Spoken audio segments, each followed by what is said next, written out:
네, 이렇게 또 다시 뵈니까 반갑습니다. 아는 얼굴도 많고 해서 늘 부곤합니다. 오늘 우리가 이렇게 본문을 가지고 나아가기를 원하는 것은 우리의 신앙의 삶이라는 게 늘 그렇게 확신에 차이지는 않습니다. 때로는 굉장한 확신에 ip사이기도 하다가 그 다음 순간에 굉장히 좌절하고 절망하기도 합니다. 그래서 우리 안에 믿음이 있으면서도 우리 안에 한쪽 구석에서는 늘 의심이 우리를 괴롭혀오는 것이 사실입니다. 특별히 우리는 환경에 의해서 많은 영향을 받습니다. 환경이 좀 좋아지면 우리의 믿음도 살아나는 것 같다가 환경이 영 안 좋은 곳으로 향해 가면 우리의 믿음도 상당히 이렇게 위기를 맞게 됩니다. 이건 우리만 그런 게 아니라 믿음의 조상이라고 하는 아브라함도 이렇게 동일했던 것을 봅니다. 그래서 우리가 아브라함이 오늘 어떤 믿음의 시련을 겪었는지를 우리가 한번 같이 보도록 하십시다. 네, 오늘 우선 이제 우리가 1절을 갖다가 한번 보면은 이후에 여호와의 말씀이 환상 중에 아브라함에게 임하여 이르시되 아브라함아 두려워하지 말라. 나는 내 방패요 너희 지극히 크다란 상급이니라. 이 말씀은 제일 먼저 아브라함이 굉장히 두려워했다고 하는 것입니다. 도대체 아브라함은 하나님의 커다란 축복을 가지고 이렇게 나왔는데 뭐가 그렇게 두려웠을까? 그리고 왜 이렇게 두려워하고 있어서 하나님이 찾아오셔서 아브라함을 위로하시고 강하게 세워주실 만큼 아브라함은 굉장히 침륜에 빠졌을까 하는 것을 봅니다. 그래서 우리가 아브라함의 두려움을 우리가 우선 환경적으로 본다면은 갈대아 우르에 있을 때 하나님이 몇 가지를 이렇게 축복하시면서 불러내십니다. 그것은 자녀를 약속하셨고 땅을 약속하시고 그리고 보호를 약속하시고 그리고 네 이름을 창대케 하게 하겠다고 약속하시면서 불러내십니다. 70세에 부르심을 받았지만 실제로 거길 들어간 것은 75살 때 그때에 하란에서 출발해서 이제 가나안 땅으로 들어갑니다.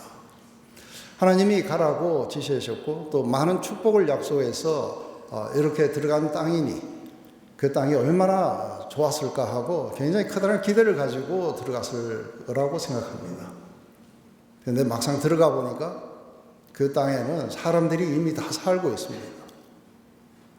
그래서 이게 빈 땅이 아니고 사람들이 살고 있는데 이 사람들이 별로 호의적이지가 않아요. 굉장히 이렇게 적대적이고 이렇게 차갑게 대합니다. 그러자 이제 같이 구할 곳이 마땅치 않아서 아브라함은 계속해서 남쪽으로 내려가게 됩니다. 남쪽으로 내려서 남쪽 제일 마지막에 가게 되면 거기는 사막지대예요. 네게브 사막이에요. 거기까지 내려가게 됩니다. 그것은 마땅히 거주할 만한 공간이 별로 없었기 때문에 그렇습니다. 그래서 이게 막상 기대를 가지고 왔던 그 땅하고 상당히 다른 땅이에요. 그런데 기근까지 겹쳐요. 그래서 별로 이렇게 넓은 땅도 아닌데다가 거기에 사람들로 꽉 차 있고 그리고 기근까지 와요. 먹고 살 길도 막막하게 돼요. 무슨 이런 땅을 주시는가 싶을 거예요. 그래서 기대했던 것과 전혀 다른 땅에 자기가 와 있다는 사실을 발견하게 돼요. 그래서 이제는 자기가 살고자 자구책이 나오게 됩니다. 그래서 애굽으로 내려가서 내 살 길을 찾아야겠다 생각하고 그리로 내려갑니다. 그런데 그 애굽도 만만치 않아요. 자기 아내 때문에 살해의 협박 같은 것들을 느껴요. 그러자 여기서도 내가 살아남으려면은 뭔가 내 나름대로의 어떤 수단을 강구해야겠다고 생각한 게 자기 아내 사라를 누이라고 속여가지고 바로에게 그렇게 넘겨버립니다. 이렇게 축복을 믿고 여기까지 왔는데 지금까지 경험한 것은 계속해서 사람들의 차가운 눈총, 적대적인 그런 어떤 대응들 그리고 기근과 그리고 살해의 위협 이런 것 속으로 자기가 들어왔다는 걸 알게 됩니다. 이게 아브라함이 지금 굉장히 이렇게 들어오자마자부터 시작해서 굉장히 이렇게 두려움 속에 이렇게 점점 갈수록 가중되어 갔던 원인이라고 봅니다. 근데 이렇게 뺏겼지만 그 밤에 하나님은 아브라함을 구하기 위해서 아브라함에게 내려셨던 그런 모든 약속과 축복을 갖다가 이루기 위해서 바로에게 찾아가십니다. 그리고 바로를 벌하시고 바로를 저주하셔서 바로로 하여금 깜짝 놀랍니다. 자기가 속았다는 걸 알고 그리고 바로 사라를 갖다가 아브라함에게 줍니다. 그런데 놀라운 거는 이렇게 부인을 갖다가 팔아먹은 대가로 굉장히 많은 가축들을 얻습니다. 그래가지고 이제 이 애굽 땅을 떠나서 다시 가나안 땅으로 이렇게 오게 될 때는 갑자기 그 가축이 얼마나 많았는지 롯하고 둘이가 함께 같이 거주하기 어려울 정도로 엄청난 가축들을 몰고 나왔다는 겁니다. 그런데 이게 자기가 굉장히 어리석은 결정을 내는데도 불구하고 하나님은 축복으로 갚아주셨어요. 왜 이러셨을까 하는 게 상당히 궁금한 거죠. 그것은 우리가 성경 안에서 굉장히 귀중한 단어가 하나 있습니다. 그것은 성경 안에서 인자라고 번역되기도 합니다. 그것은 헤세드, 바로 언약적 사랑입니다. 하나님이 창세기 12장 1절에서부터 3절까지 무조건적인 축복을 약속해 주십니다. 아브라함이 축복을 해달라고 구한 것도 아닙니다. 하나님이 일방적으로 찾아오셔서 아브라함에게 축복의 약속을 해주신 겁니다. 그런데 여기에는 상대가 어떻게 해야 된다는 게 없습니다. 이거는 우리가 결혼 언약하고 비슷합니다. 그래서 결혼 언약하실 때 무슨 이야기를 하셨는지 정확하게 기억하시는지 모르지만 건물이 이렇게 아주 팥불이 될 때까지 높을 때나 낮을 때나 언제나 사랑하겠다고 일방적으로 선언하는 겁니다. 아내가 잘할 때라든지 남편이 나를 이뻐해 줄 때라든지 그런 게 없습니다. 이것은 한 사람이 약속하고 그리고 지키는 겁니다. 이게 이제 굉장히 중요한 말씀이죠. 그래서 사실은 우리 사도 바울은 하나님을 이렇게 이야기합니다. 우리는 별로 신실하지 못해요. 아브라함은 신실하지 못해요. 그렇지만 하나님은 신실하셔야 돼요. 왜요? 만약에 하나님이 아브라함에 따라서 이랬다 저랬다 하시면 하나님이 아니세요. 그리고 그분은 약속에 신실한 분도 아니세요. 그렇기 때문에 아브라함이 어떻게 한다고 하나님이 달라지시지 않아요. 하나님이 한번 사랑한다고 약속하셨으면 우리가 죽을 때까지 그 나라 갈 때까지 사랑하시는 거예요. 내가 한번 너를 축복하겠다 하면은 그 축복은 끝이에요. 하나님이 말씀하시고 하나님이 이루시는 분이세요. 그렇기 때문에 우리는 그분이 하신 약속의 말씀을 우리가 믿을 수 있는 거죠. 이렇게 해서 올라와서 롯을 떠나보내고 난 뒤에 갑자기 저 북쪽에서 그들라오멜이라는 이 강력한 왕이 연합군을 이끌고 남쪽으로 쳐들어와서 소돔과 그 고모라의 왕을 갖다가 이렇게 쳐부시고 조카로까지 데려가 버렸어요. 이게 여러분들은 그때 안 태어나신 게 천만다행이에요. 지금은 정부가 있어갖고 이런 짓 못하는데 옆 동네에 와갖고 우리 집사람 데려가 버리고 와서 칼 가지고 와갖고 뺏어가 버리고 해도 막아줄 정부도 없고 아무것도 없어요. 와서 조카 롯하고 이걸 모든 사람을 다 빼앗아 가버려요. 이때에 우리가 이게 가만히 보면은 아브라함은 어땠냐 했을 때 아브라함은 여전히 하나님의 신실하심을 믿지 못하고 있어요. 약속을 지킬 거라고 하는 걸 잘 못 믿고 있어요. 그래서 자기 집에 칼 쓰는 사람을 길러요. 그래서 그게 무려 318명이나 돼요. 굉장히 많은 군대 같은 사람들을 이렇게 길러고 그것도 불안해서 못 견디는 거예요. 그래서 아모리 족속들하고 동맹을 맺어요. 그래서 자기가 거주했던 그 헤브론이라는 것이 동맹이라는 뜻이에요. 그래서 뭔가가 자기를 지키기 위해서 동맹도 맺고 그리고 자기를 지키기 위해서 칼 쓰는 사람을 318명이나 이렇게 길러가지고 애굽에서 가져온 그 많은 은근 보화 육축을 갖다가 그런 대로 많이 사용하게 됩니다. 그리고 조카 롯을 구하기 위해서 쳐들어갔다가 밤에 야간 기습해하고 도로 다 뺏어갖고 승리하고 돌아옵니다. 막상 승리는 했지만 겁납니다. 여러분들 그런 세상에 사시면 얼마나 두렵겠습니까? 그리고 이게 10년쯤 이런 일들이 지속적으로 반복된다면 여러분들은 이제 육체도 지치고 마음도 지치고 그리고 심신이 지쳐갈 거라고 합니다. 이게 바로 아브라함의 상태라고 합니다. 우리도 그렇지 않습니까? 아주 활기차게 믿음으로 처음 출발을 했지만 가다 보면은 환경이 우리가 원하는 대로 잘 안 풀리기도 하고 많은 어려움과 고난이 오면은 도대체 주의 약속은 어디 있는가 하고 점점 갈수록 믿음을 이렇게 희미해져 가기 시작하고 나중에 기도한다고 뭔가가 이게 될 건가? 이런 생각마저 들면서 기도보다는 이게 기도가 상당히 비현실적으로 느껴집니다. 그래서 내 자구책을 찾아야겠다고 하면서 두려움은 훨씬 더 가중될 겁니다. 바로 이러한 속에 있는 아브라함을 오늘 찾아오신 거예요. 그리고 제일 먼저 하신 말씀이 두려워하지 말라고 하는 거예요. 그냥 두려워하지 말라고 한다고 두려워하지 않을 수는 없어요. 그래서 두려워하지 않을 이유를 말씀해 주시는 거예요. 그 이유가 뭐냐면 바로 내가 너의 방패고 내가 너의 지극히 커다란 상급이기 때문이다 하고 이야기하시는 거예요. 이게 우리가 두려워하는 이유가 하나님이 누구신지를 잘 모르기 때문에 두려워요. 만약에 우리가 하나님을 있는 그대로 우리가 알 수만 있다면 하나님이 얼마나 능력이 크시고 얼마나 사랑이 많으시고 얼마나 우리를 은혜로 감싸주시는 분이신지 한번 약속하시면 무조건 지키시는 분이라는 것을 우리가 믿는다면 두려워할 이유가 아무것도 없어요. 그렇지만 환경이 우리로 하여금 하나님을 보지 못하게 하고 우리는 환경을 보면서 두려워해요. 그리고 자구책을 구하면서 더 두려워해요. 그리고 마침내 믿음이 없는 자처럼 우리가 살아가게 될 거라고 해요. 하지만 하나님은 아브라함의 믿음을 살리셔야 돼요. 그리고 아브라함을 강하게 세워주셔야 돼요. 왜냐하면 하나님이 약속하신 것을 끝까지 지키시기 위해서.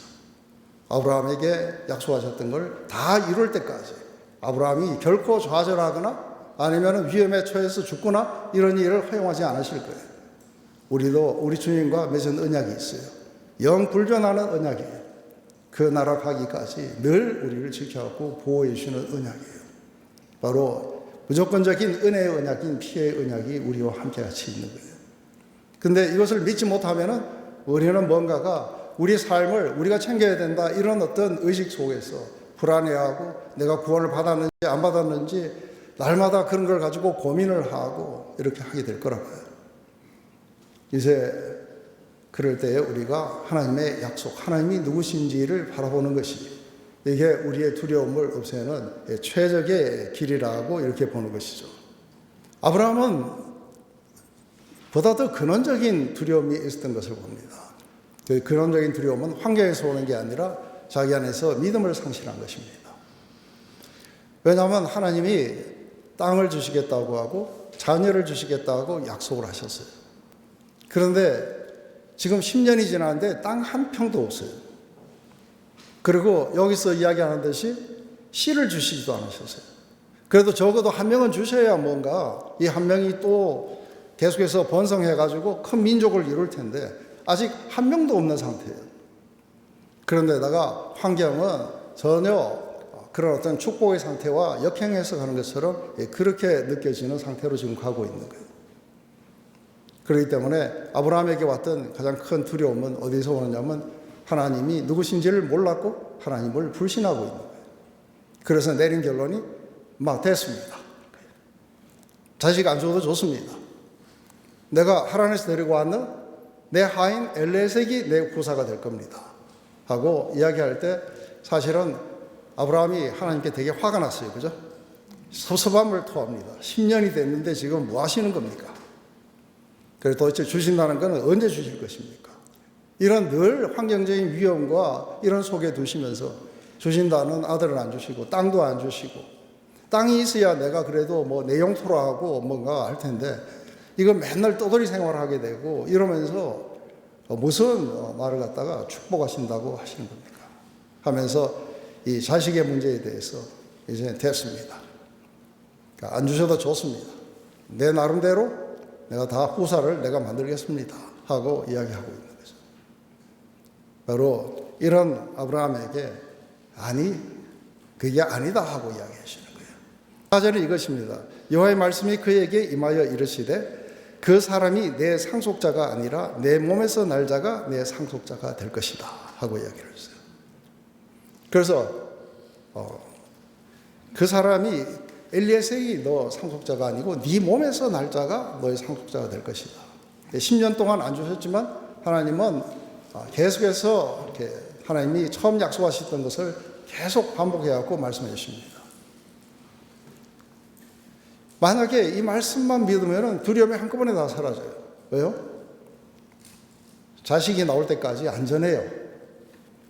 두려워할 필요가 하나도 없어요. 왜냐하면 이 말씀을 이루시기 위해서 하나님은 나를 지켜 보호하시게 될 거예요. 죽은 아브라함이 아들을 낳을 수가 없어요. 그렇기 때문에 자기가 안전하다는 것을 갖다가 이 말씀 속에서도 찾을 수 있어요. 하나님은 아브라함에게 더 확신을 시켜주기 위해서 이제 밤에 우리 밖으로 데리고 나갑니다. 그를 이끌고 밖으로 나가 이르시되 하늘을 우러러 무뼈를 셀 수 있나 보라. 그에게 이르시되 내 자손이 이와 같으리라. 이제 분명히 네 몸에서 날 자라고 이렇게 확실하게 해줍니다. 그리고는 아브라함을 이끌고 밖으로 나가서 별을 보라고 합니다. 그래서 뭐 하도 답답하다 보니까 별 보니까 마음이 시원했는지 아브라함이 하나님의 말씀을 믿어요. 그래서 어떻게 해서 믿은 건지는 저 확실히 모르겠어요. 그렇지만 별을 보면서 이렇게 많은 별을 하나님이 만드신 건가? 할 때 갑자기 하나님에 대한 계시가 확 이렇게 오게 되면은 믿음이 오게 돼요. 그래서 하나님의 전지전능하심이 계시된다든지 하나님의 그 언약의 신실하심이 계시된다든지 하나님의 변함이 없는 그런 사랑이 계시가 된다든지 그 어떤 것이라도 우리에게 계시되어 들어올 때 우리는 믿음이 생기고 이 믿음이 두려움을 완전히 몰아낼 거라고 봅니다. 그래서 이제 아브라함이 이것을 믿었다고 이야기하십니다. 그래서 여호와께서 이를 그의 의로 여기시고 또 그에게 이르시되 나는 이 땅을 내게 주어 소유로 삼게 하려고 너를 갈대아인의 우레에서 이끌어낸 여호와라고 이야기합니다.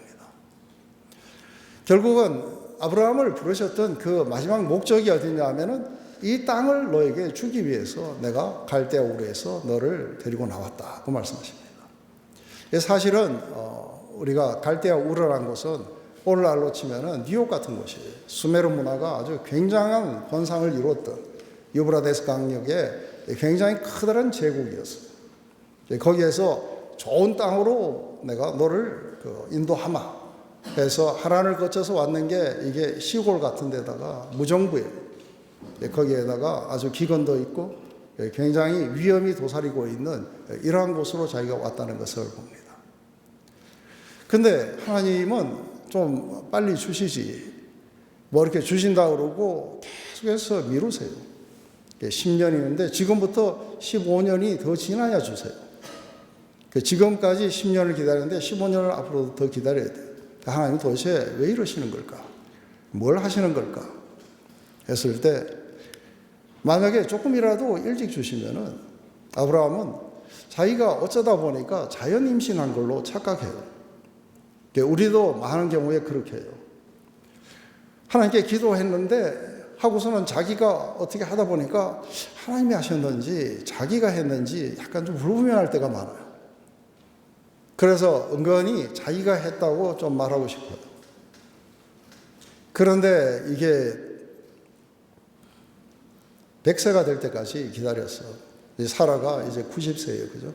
그때까지 기다리게 된다면은 그때는 이제 몇 년에 아들이 있을 거라 했을 때 막 웃어요. 왜냐하면 말도 안 되는 소리예요. 그래서 이거는 하나님이 아니면 절대로 하실 수가 없는 것이다 하는 것을 완전히 보여주실 때까지 사실은 기다리시는 거예요. 그래서 우리의 노력이 완전히 제로가 될 때까지 기다리셨어요. 하나님이 약속하시고 하나님이 100% 이루어 주실 거예요. 우리가 그 나라에 가기까지도 우리 힘이 1도 들어가면 안 돼요. 하나님이 우리를 부르셨고 하나님이 우리를 의롭게 해주시고 하나님이 우리를 완전히 영화롭게 만들어 주실 거예요. 그게 우리 힘으로 간다면 우리는 아무도 못 가요. 그렇지만 하나님이 은혜로 우리를 데려가신다면 우리 모두가 다 가게 될 거예요. 우리는 하나님의 은혜가 거기를 데려가게 될 거라 봐요. 근데 이제 첫째, 우리가 하나님이 우리의 모든 두려움을 없애는 가장 좋은 방법은 뭐냐 하면 하나님을 의지하고 하나님을 신뢰하는 길이라고 이야기를 하고요. 그래서 우리 시편에 이런 말씀이 나와요. 내가 두려워하는 날에 내가 주를 의지하리이다. 내가 하나님을 의지하고 그 말씀을 찬송하올지라. 내가 하나님을 의지하였은즉 두려워하지 아니하니 혈육을 가진 사람이 내게 어떻게 하겠습니까? 우리가 두려울 때 여러분들은 뭘 하셔야 되냐면 하나님을 의지하는 것들을 배우셔야 돼요. 그리고 하나님의 약속의 말씀을 여러분들이 상기시키시고, 그리고 하나님이 누구신지에 대해서 다시 한번 생각하시면서 여러분들에게 믿음이 강화되면 두려움은 사라지게 될 거예요. 근데 하나님 앞에 가장 중요한 게 바로 이 믿음이에요. 오늘 아브라함을 이 믿음이 바로 그를 의로 여기셨다고 이야기해요. 그래서 하나님 앞에 의로운 자는 행위로 살아가는 자가 아니라 믿음으로 살아가는 자예요. 내 의인은 믿음으로 살아야 된다고 말씀하시는 거예요. 하나님이 모든 것들을 우리를 위해서 해 주실 거예요. 믿음은 우리가 그냥 받아들이는 거예요. 그래서 믿음이라는 게 우리 안에서 생성되어야 되는 어떤 느낌이나 감정이나 이런 거 아니에요. 여러분들이 어디 가시다가 잘 모르는 데 가시면 길을 물어보시죠. 그러면 모르는 사람인데 그 지역에 사는 사람이라고 생각해서 길을 물어보면 그 사람이 길을 가르쳐줘요. 그러면 여러분 마음이 뜨겁습니까? 아니면 막 확신이 일어나서 갑니까? 아니면 그냥 그 말 듣고 그냥 가십니까? 우리는 대부분 그 말 듣고 그냥 가요. 그게 믿음이에요. 하나님 말씀하시면 편안하게 받아들이고 그냥 그렇게 가시면 돼요. 이게 믿음인데 많은 사람들이 이 믿음을 자기 안에서 끓어오르는 뭐 뜨거움이라든지 막 확신이라든지 막 용기가 솟는다든지 이런 것을 믿음이라고 한다면 우리 대부분의 사람들은 다 믿음 없이 사시는 것이 될 겁니다. 하지만 하나님이 약속하시면은 그게 그렇게 이룰 줄 알고 조용히 따라가시면 돼요. 이게 믿음인 거예요. 그런데 이게 우리가 쉽지가 않는 거예요. 왜냐하면 이게 우리가 이 믿음을 지키기 위해서 때로는 싸워야 되는 것은 우리의 환경이 어려워지거나 아니면 우리 속에 의심이 생길 때에 이것을 향해서 우리가 싸워야 되기 때문에 사도 바울은 내 달려갈 길 다 달려가고 내 선한 싸움을 다 싸웠다고요. 이게 굿 파이팅이에요. 하나님을 위해서, 내 자신을 위해서 싸워야 되는 것은 믿음의 싸움들인 거예요. 그래서 내 믿음을 지켰다고 이렇게 고백하는 거예요. 우리가 필요한 것은 바로 이 싸움이라고 봐요. 그런데 이것을 갖다가 사도 바울이 자세하게 풀어서 이야기를 해줘요. 로마서 4장 18절에서부터 22절까지는 이렇게 나옵니다. 아브라함이 바랄 수 없는 중에 바라고 믿었으니 이는 내 후손이 이 같으리라 하신 말씀대로 많은 민족의 조상이 되게 하려 함이라. 그가 백성이라 되어 자기 몸에 죽은 것 같고 사라의 태가 죽은 것 같음을 알고도 믿음이 약하여지지 아니하고 믿음이 없어 하나님의 약속을 의심하지 않고 믿음으로 견고해져서 하나님께 영광을 돌리며 약속하신 그것을 또한 능히 이루실 줄을 확신하였으니 그러므로 그것이 그에게 의로 여겨졌느니라 하고 이야기해요. 우리 인간이 하나님 앞에 의롭게 설 수 있는 유일한 길은 하나님이 우리를 위해서 행하신 모든 것들을 믿음으로 받아들이는 길 이외에 다른 길은 없습니다.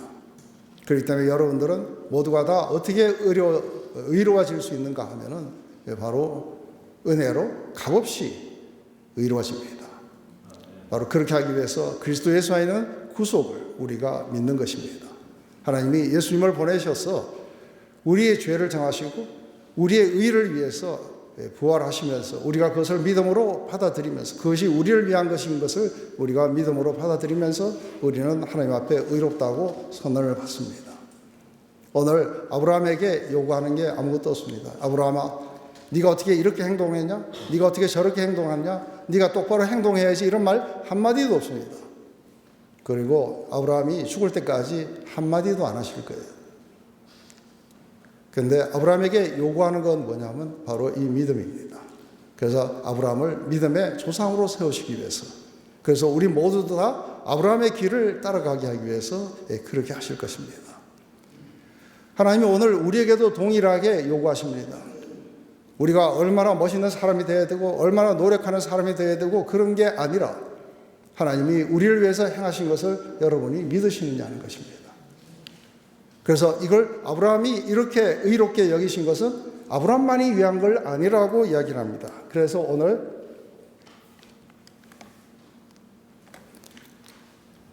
이 구절이 나오게 됩니다. 그에게 의로 여겨졌다 기록된 것은 아브라함만 위한 게 아니라고 이야기합니다. 의로 여기심을 받을 우리도 위함이니 곧 예수 우리 주를 죽은 자 가운데서 살리신 이를 믿는 자니라. 예수는 우리가 범죄한 것 때문에 내어줌이 되었고 또한 우리를 의롭다 하시기 위하여 살아나셨느니라. 우리 죄를 위해서 주님이 죽으신 거예요. 그래서 우리의 죄가 사함을 얻게 돼요. 그런데 계속해서 죽어 계신다면 그렇다면 우리 죄가 사함이 끝나지 않았어요. 그런데 그분이 부활하셨다는 건 뭘 의미하느냐 하면 우리의 죄가 다 처리됐다는 거예요. 그래서 이제는 우리가 하나님의 법정에서 의롭다고 선포될 거예요. 그것 때문에 주님이 살아나신 거예요. 그래서 우리는 예수 그리스도의 죽음만 믿는 게 아니라 그분의 부활하심도 믿는 거예요. 그 결과 우리는 믿는 우리를 의롭다고 칭해 주시는 거예요. 때로는 이 믿음이 우리에게 힘해지기 시작하면은 우리는 뭔가 우리 스스로가 뭔가 도덕적이 되려고 하고 우리 스스로가 뭔가 선행을 하려고 하고 우리 스스로가 구원을 위해서 뭔가를 하려고 노력을 하면서 두려워하게 될 거예요. 그리고 하나님이 우리를 지켜주신다는 이 약속의 말씀을 우리가 믿지 못하게 되면 우리는 자구책을 구하게 되고 그리고 우리의 두려움은 더욱더 가중이 될 거라고요. 오늘 시편 기자처럼 우리가 두려워하는 날에 우리가 주님을 의뢰하는 법들을 배우고 하나님이 누구신지를 우리가 알아가며 그분의 약속하신 말씀을 우리의 마음속에 새기면서 믿음으로 살아가는 법들을 우리가 배워야 됩니다. 바로 그런 자들을 하나님은 의롭다고 해주십니다. 이제는 법을 지켰냐 안 지켰냐는 하나도 중요하지 않다고 갈라디아서 5장 5절에 말합니다.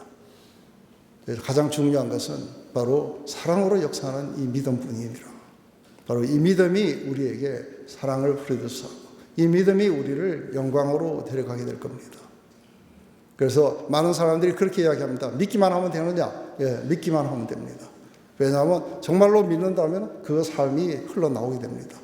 아까도 이야기했지만 길을 가르쳐주는 사람 말을 믿으면 그걸 찾아가게 될 겁니다. 맞습니까? 하나님이 약속하신 걸 믿기만 하면 그렇게 될 겁니다. 예, 우리가 아니라 하나님이 일하셔야 됩니다. 성경은 우리에 대해서 한 이야기가 아니고 하나님이 누구신지를 우리에게 계시하시는 책입니다. 바로 하나님이 어떤 분이시며 하나님의 성품이 무엇이며 우리가 얼마나 믿을 만한 분이시며 우리가 얼마나 의지할 만한 분인가를 우리에게 계시하시는 책입니다. 그렇기 때문에 우리는 성경을 읽으면서 우리에 의해서 뭔가가 결정되지 않습니다. 우리의 운명은 그분에 의해서 결정이 될 겁니다. 그렇기 때문에 우리는 누구를 잃으면 끝이에요? 하나님을 잃으면 끝이에요. 왜냐하면 그분이 우리의 방패세요. 그분이 우리를 모든 위험과 환난에서 지켜주실 거예요. 뿐만 아니라 그분이 우리의 커다란 상급이에요. 우리를 위해서 자기 아들을 아끼지 않고 우리에게 내어주신 분이세요.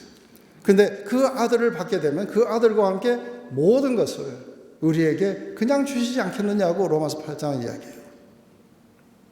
예수님을 받아들인 사람은 예수님과 함께 모든 것이 따라오게 돼 있어요. 우리의 의, 거룩함, 아니면 우리의 축복, 모든 것들이 바로 예수님을 받아들이면서 오게 돼요. 이것이 그분이 바로 지극히 커다란 우리의 상급이신 거예요.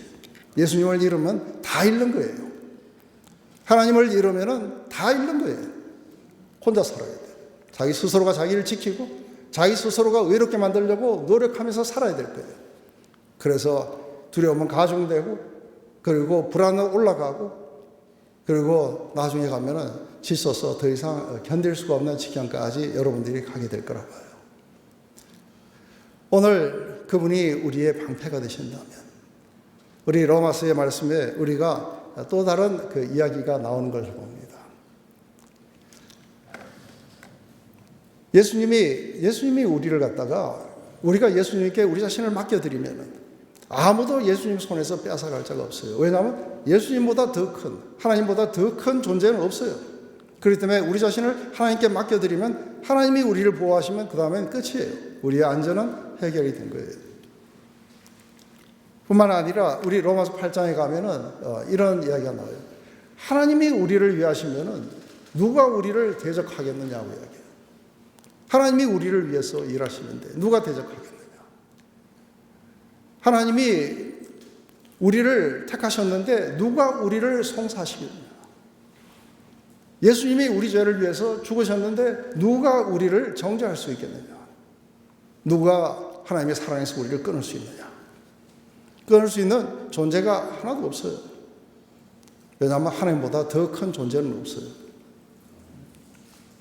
그분이 우리의 상급이세요. 그죠? 그분이 우리의 방패세요.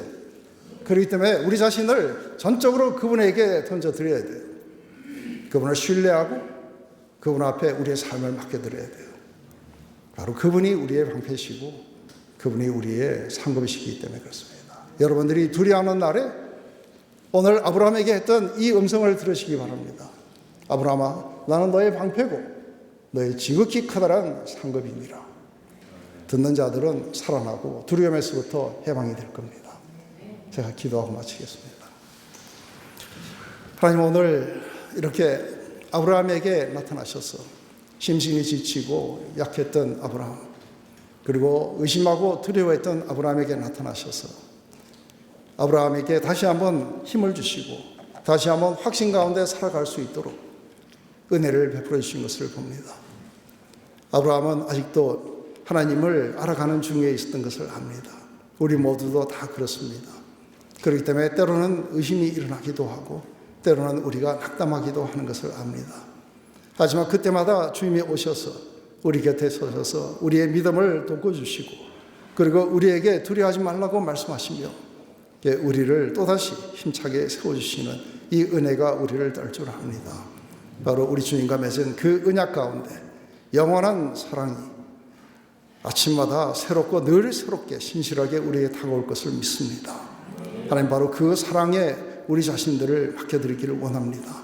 우리를 받아주시옵소서. 우리의 방패 되시고 우리의 지극히 커다란 상급 되신 하나님, 예수님의 이름으로 기도드렸습니다.